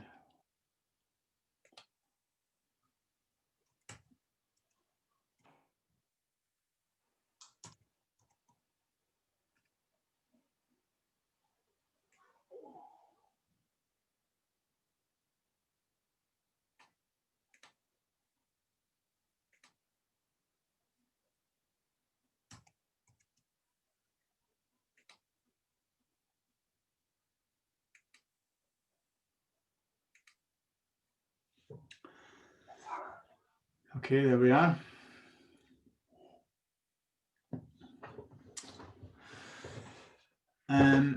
Yeah, we're okay. The timing's actually worked out quite well, so I think we're just coming up on the last whiskey then of the evening, and then I think we'll talk through that, and then we can take any questions and things. So the final whiskey of the evening is the Loch Lomond 21 years old, and this again was added to the core range at the same time as the 30 years old, and this will be a permanent addition to the range. We launched in Sweden about the same time as the 30 years old, and I think this was a slightly different type of launch in that there was an online part to it. I mean, you'll correct me if I'm wrong, Cecilia, but I think there was an online part, and then there was a section of the stock that went into the stores, and I think some of those bottles are still available. Yeah, that's correct. There are still bottles available in, I think, 5 shops or something. So Yeah, so I'm pleased to say I've got a bottle of this too, which is terrific. So so we've got the bottle of the 21, and again it's the same style of packaging as the 30. So you've got the lovely embossed glass here, and the lovely label with the golden stag here. And again, just to have products of this caliber in the range is really great. And so these will be permanent additions going forward. I think the big difference here, two big differences between the 21 and the 30 is the 21 is peated, the 30 was not. This is all back to the Loch Lomond character, and it's all about the American oak. So it's all matured in American oak ex-bourbon barrels or refill American oak casks, and there's no there's no sherry influence here. So that's the big difference. And about 30% of is sort of heavy medium peated malt here. So again, it's quite a high proportion of the whiskies that are peated, but again, because it is 21 years old, I find the peat level quite subtle. It's definitely more in the background, I would say, compared to this guy, compared to the heavily peated Loch Lomond, for obvious reasons. For me, I think the most surprising thing about the 21 for me is how subtle it is. It's subtle, it's delicate, it's balanced, it's smooth, it's gentle. I guess that these aren't always words that I would use with a 21-year-old. I think a 21-year-old can, a whiskey can be bigger, and there's much more influence from the wood. Kind of some of the things that we spoke about around the 18. There was a lot of leather, tobacco, bitterness. It was quite challenging, very complex. And I think the 21 has a huge amount of complexity for sure, but it's has such a delicate touch and a smooth touch. And I just think for a 21-year-old, it's really, a lovely, gentle, balanced, sophisticated is the word, a lovely, sophisticated, balanced whiskey. And I think the 21 is amazing in it, and it's probably one of the best examples of this Loch Lomond Highland style that I've been talking about tonight. This fruit-driven, sweet, but that lovely, just gentle smoke finish on the end. And I think the 21 is just a lovely example of what I would say is the Loch Lomond Highland style, and I think it's very nice. So again, it depends on the style that you like, but I hope that you like the 21. I think it's a lovely whiskey.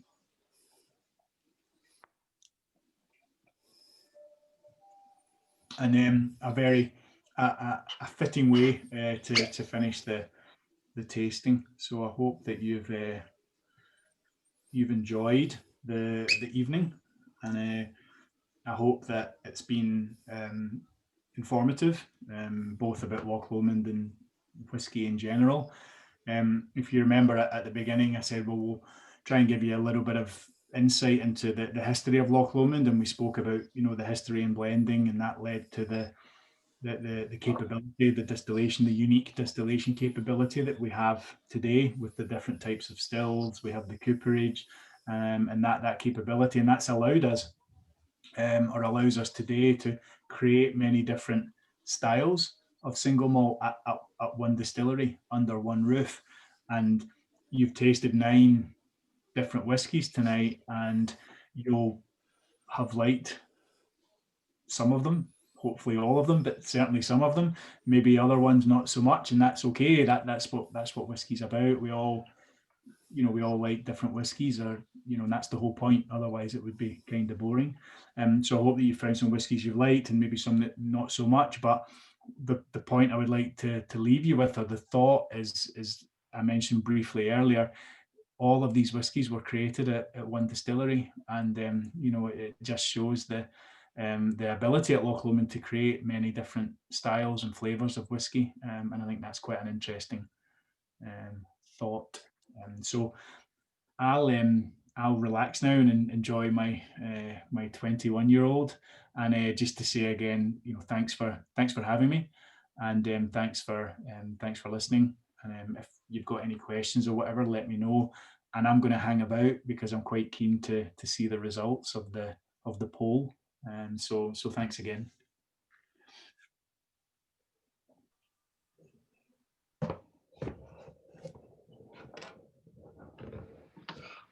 Thank you, David. Could you just please make me the host again? Yes, yes. Thank you. Start sharing. I think I know how to do this. Yeah, so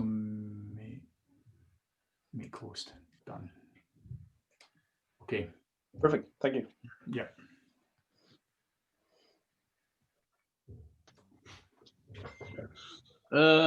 We will thank you, David, for having this tasting for us.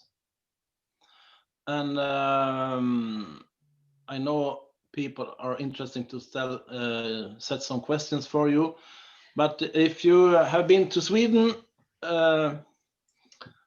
you will have got one of these little friends. It's a Dalecarlian horse. It's from our area in Sweden. I haven't. I don't have one. I've been to Sweden, but yeah. So I'll get one next time. You'll give me that. Next time. I will send it to you. Thank you. Thank you for having a tasting at SMAD in Borlänge in Sweden. So I get your address from Cecilia later on, and then I will get this for you in a package. That would be really kind of you. Thank you. Thank you very much. Thank you very much. Are there any questions, David?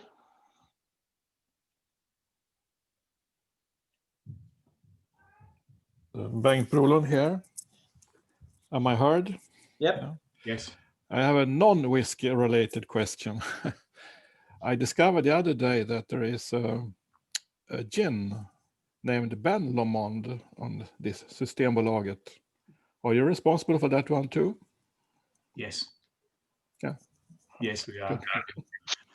And so it's named Ben Lomond, which is the largest mountain on the banks of Loch Lomond, and many of the botanicals used in the gin are taken from that area. And we've decided to produce a premium gin, to given the popularity of gin globally, we've started to produce a gin, and it's Ben Lomond gin, and it's in the blue bottle and everything. So yeah, that's us. Yeah, I recognize the blue color.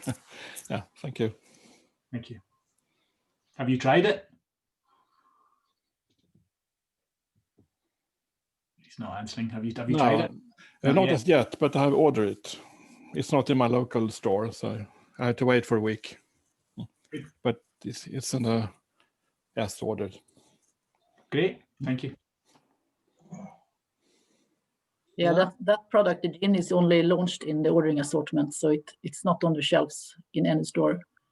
So it needs to be ordered. Okay. Any more questions before we're gonna have the pool? I would like to make a comment. Okay. Of course, someone should say. I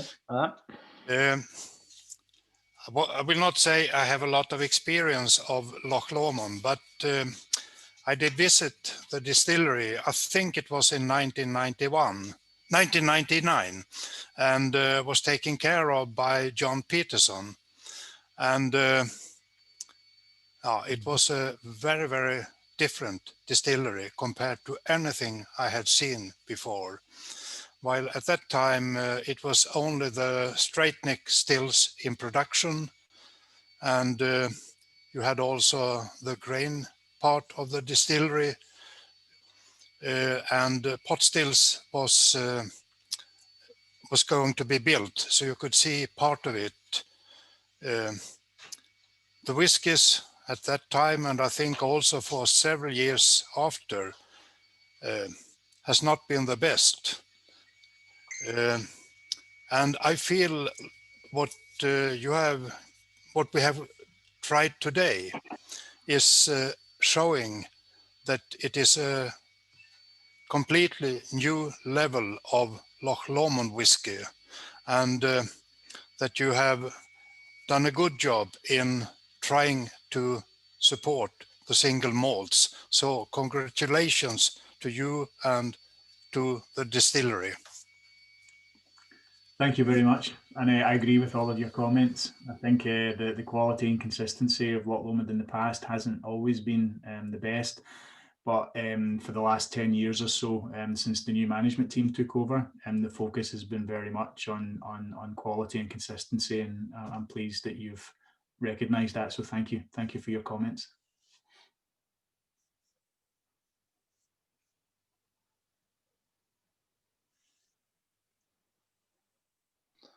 Any more comment or questions?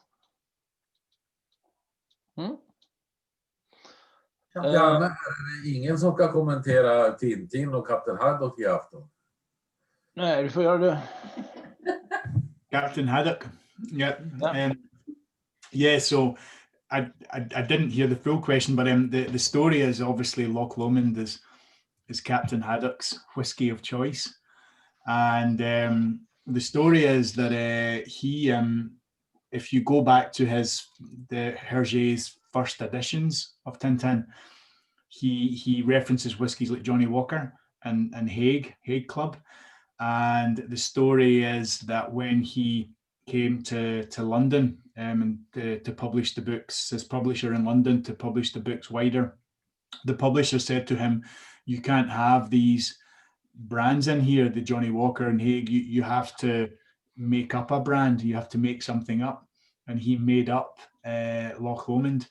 And at the time, he thought it was a fictional whiskey brand, and he made it up.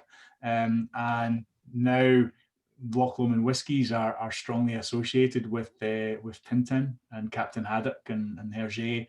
And in some ways, the Loch Lomond whiskies almost came after that in a way. Even though Loch Lomond Distillery was making whiskey, they weren't really selling a Loch Lomond product, and that almost came afterwards. But we benefit from that association. A lot of people have heard of Loch Lomond because of the Captain Haddock, because of Captain Haddock in the books. And yeah, that's good for us. So yeah, we always and I was saying to Cecilia and I were working at Stockholm Beer and Whiskey Festival a year or two ago, and this guy came up, and he was Captain Haddock. Right, he was dressed like him. He had the blue jumper with the anchor here. He had the beard, the dark hair, and he was absolutely like the double of Captain Haddock. And we've got photographs with him on the Loch Lomond stand, pictured with this guy holding Loch Lomond, and we use it because this guy he looked the absolute double of Captain Haddock. So yeah, it's an interesting story. And if you the last comment here, if you look at the early, so if you take, for example, L'Île Noire, the Dark Island, one of the Tintin books, if you go back to the earliest edition, then it doesn't reference Loch Lomond. I think it's like Johnny Walker that's in it. But then as the new editions come in and they are republished, then Loch Lomond comes in the 30s or the 40s or whatever, and then Loch Lomond is in all the editions moving forward. But if you go back right to the early editions, then Loch Lomond's not there, and it's only later that it appears. And it's yeah, and we're pretty happy about it. So yeah, thank you. Do you use it in your marketing? Not officially. We're not allowed. No, I think it was before my time at Loch Lomond, but my understanding is that the company approached the family and asked if they could sort of work together more, but they didn't want to. They wanted to really protect the rights, so we don't work in an official capacity, but the association is always there. But you can use their T-shirts in the shop, maybe, because they have very funny T-shirts. Yeah, I mean, it's difficult for us to use them officially because we're not really authorized to do so. But you see links everywhere, and one example is there was Cecilia, what was it? There was a launch. There was like a Tintin launch or something, and they contacted Loch Lomond and they bought whiskey from us. So we could do Loch Lomond whiskey at the event. So we do work in sort of an unofficial way, in different ways, but we haven't been able to establish a formal, global partnership with the family. But we do work in different ways, and informally, and we're pretty happy about the association, and we would try and use it whenever we could, but we can't do it officially. Yeah. We had a launch actually this autumn. There was Björn, his name, and I think actually he is the one that came up to us at the Stockholm Beer and Whiskey Festival stand. He's the chairman of the Tintin Association or something like that, and he wrote a book very recently about Tintin. Not about Tintin, but about all his different words that he's using. It's like a word book. And we were actually at this Spirit Museum in Stockholm, and we had the launch of the book, and we were there with the whiskies at that time. So we can participate in launches of different things that has to do with Tintin, but not market the brand together with Loch Lomond. So, and there's a Tintin shop in Stockholm, and obviously they're not allowed to sell any whiskey there, but I think they have some empty bottles in the shop that they received from us.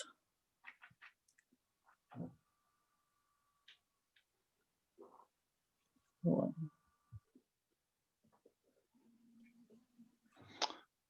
any more questions and something to say about it? I don't have a question, but I would like to give some great positive feedback, David. I think you hosted this tasting really great, and you will be in our history books because you hosted our first digital tasting. Oh, wow. Okay. And for that, you will be remembered. Thank you. Thank you. And I very have much. to say, I totally agree about Bernd's earlier speech, because I haven't tasted that many Loch Lomonds earlier either. But I have to say, I'm really positive surprised about the great range you have. And also, I totally agree about the beautiful design and the package of the 21 and the 30. It really looks, it has a really great premium look, both the bottle and the box. So you have a beautiful brand, and the people working with the design, that they really know what they are doing. So keep up the good work. I think you did a great job, and as I said, I loved your Scottish accent. Thank you. And I think it's true. You know, we have worked hard on developing the brand recently, packaging and the liquid, and you know we're asking some people to, you know, that have tried Loch Lomond before, to try it and reevaluate, and when people are doing that, it's been very positive. So, you know, thank you. Yeah, and also would like to say I agree. I think it was you, Cecilia, telling us that I have to say the price level you have is very, very good. You have a great price level. So I hold my thumbs that your heavily peated will be very great introduced in Sweden. Fingers crossed. I think that has been the success with the brand in Sweden recently. The good pricing, the very nice packaging, and also the good liquid. So there's really a combination of all, and it's been doing very well the last, I would say, 5-6 years. Starting off with just one product, probably I think 6-7 years ago. And we started off with High Commissioner a long time ago, 15 years ago, and then we had the original coming in probably 10 years ago, and then we have been adding on products every year, and now we are up to probably 20 different, including the Glen Scotia products as well. So it's been a tremendous journey, a very nice journey. Mm-hmm. Well, David, just have to say I think it's a good what do I say, difference between the sample. They're split. Many taste, many. You can't say that's from that distillery. Mm-hmm. Yeah, just in terms of the many different styles from the one distillery. Yeah. And that's quite interesting, isn't it? It's quite amazing that a distillery can make so many different styles. So yeah, and to be able to do a tasting like this with 9 whiskies all from one distillery is pretty cool. And I- Anders, what a lovely hat you have. Like your cap. Thank you. Is that for the golf course tomorrow? Yep. Any more, or shall we vote for the best whiskey of tonight? Henrik, are you prepared?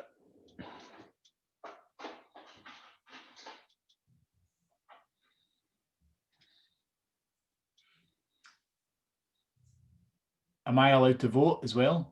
Absolutely.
Are you trying to get serious in that cap?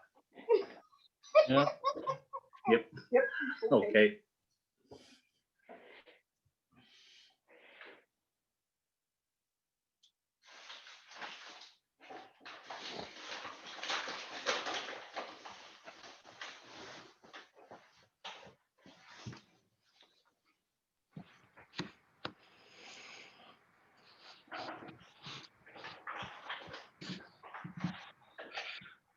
Two that hasn't voted yet. Should we call it quits? Just one more.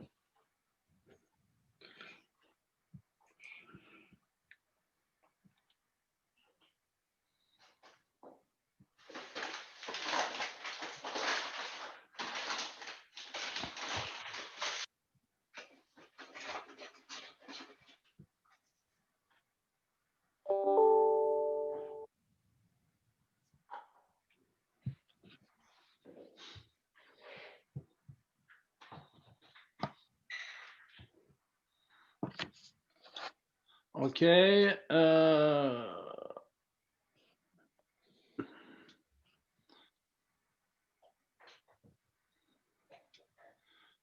Henrik, räknar du ihop det sen? Eller? Ja, sen kanske. Ja.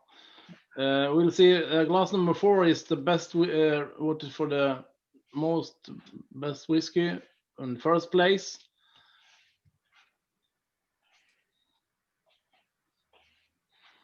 And the second best was a glass number 9, 25%. And the third best is glass number 5. So we will come back later. Bernd, you're a quick man. So I think your glass 4 was the 30-year-old, glass 9 was the 21-year-old. And what was the other one? What was third place? Glass number 5. And glass 5 was the 15-year-old. So 30-year-old, 21-year-old. Wasn't it third glass? The third, first off, you have how many percentage voted for the first place for the yeah, the third glass was the single cask, was the Sauternes single cask. It was Inchmurrin 12 that was the 17-year-old organic, then it was the Sauternes single cask, then it was the 30-year-old. Then 15, 18, the single cask heavy peated, and the peated, and the 21.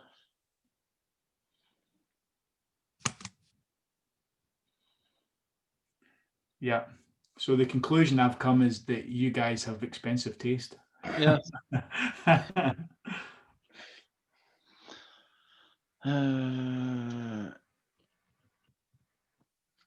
Okay. Any more questions or something? You, Cecilia, want to say something about the whiskey or Loch Lomond or Ställa and Kramer as well? You're muted. Yeah, so here we go. Not really. I think David has done an absolutely fabulous description of the whiskies, so there's nothing more to add there. The 30-year-old that won is actually out of order, out of stock, so hopefully we will get some next year, so we can buy, you can buy it again. The 21-year-old there was only a few bottles left, so please hurry to those shops. I think there are probably 10 bottles left. And the 15-year-old, I think, is the perfect Christmas present, as it's came number 3 today, and it has a really good price, as you heard, 399. And please go for it for Christmas, and maybe one for yourself as well. You can give one away and buy one for yourself. So a good choice, and a really nice evening. We are still very sorry we couldn't come to visit you 2 weeks ago when we were supposed to. As you know, there was lockdown in Scotland and well, in Sweden too. So David couldn't travel, but I think this evening has been great, and nice to have been participating in your very first Zoom tasting. And I think it went very well. So thank you so much from on behalf of Ställa and Kramer, and thank you, David, for joining. It's really good fun.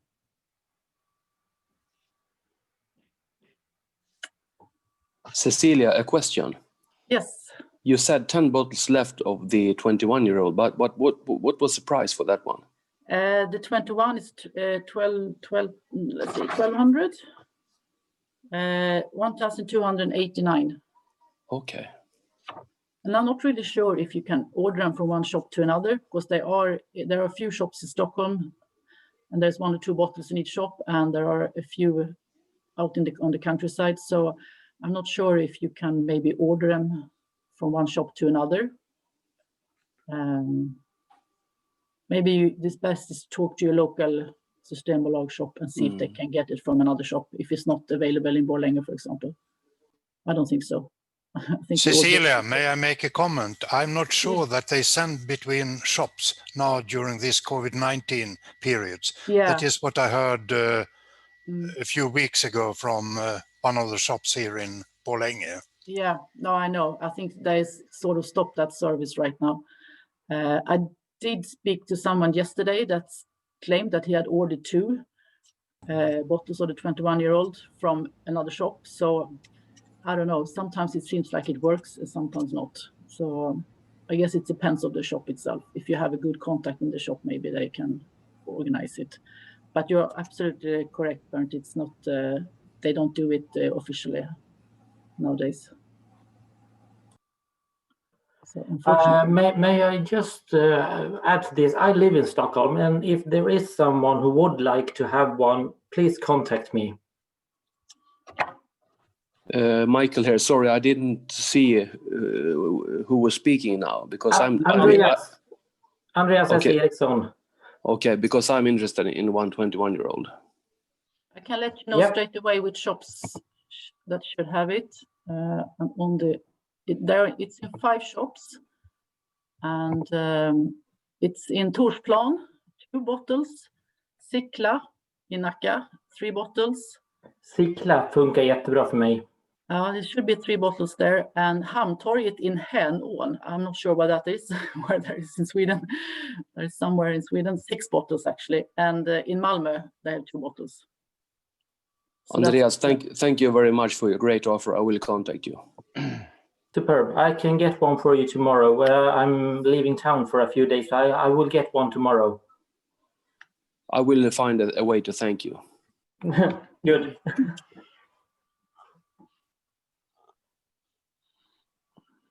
Do we get the prices for all of them? All bottles, Cecilia. Sorry, do you want the price for each bottle? Yeah, could I send it to you, or do you want to have the price? I can tell you now.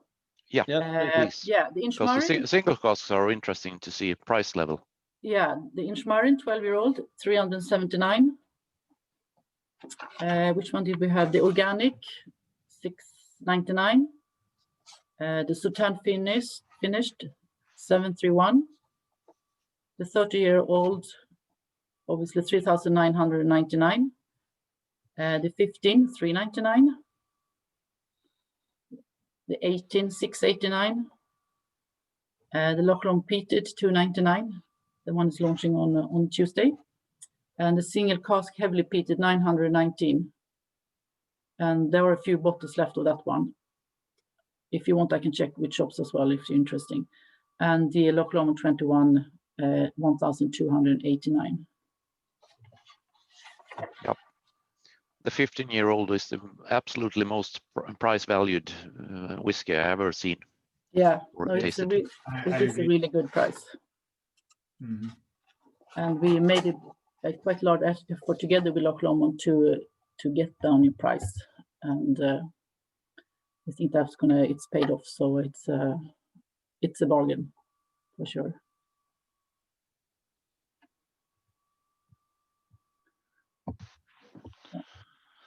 Okay, any more questions or someone who wonders something? No? Then we will take you, David, for tonight, and I make sure this one will find its way home to you. Thank you. Please do. Thank you very much. Thank you. Thank you. And just thanks to everyone for joining, and have a good Christmas. And hopefully I'll see you, some of you, at some point next year when travel is allowed again. So thank you and good night. Thank you. Thank you. Thank you. Thank you so much. See you soon. Take care. Thank you, David and Cecilia. Thank you. Thank you. Bye-bye. Thank you. Thank you. Thank you.